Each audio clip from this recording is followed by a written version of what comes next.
কোরবানি ফ্যামিলির উপরে ওয়াজিব হয় না, মানুষের উপরে ওয়াজিব হয়। কথা বুঝেন না? কোরবানি কি ফ্যামিলির উপরে কি হয় নাই?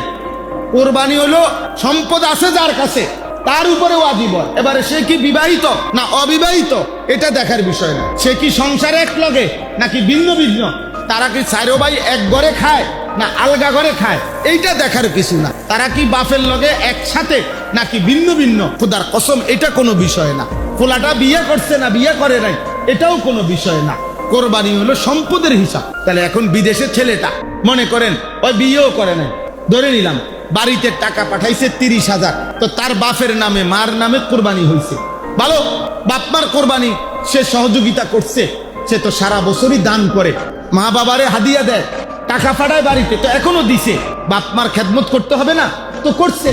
কিন্তু প্রশ্ন হলো তার কাছে তো ব্যাংকে তার নিজস্ব ফান্ডে 1,90,000 টাকা তার আছে কিনা? তো থাকলে তার উপরে কোরবানি ওয়াজিব নেই, তো তার কোরবানি কই?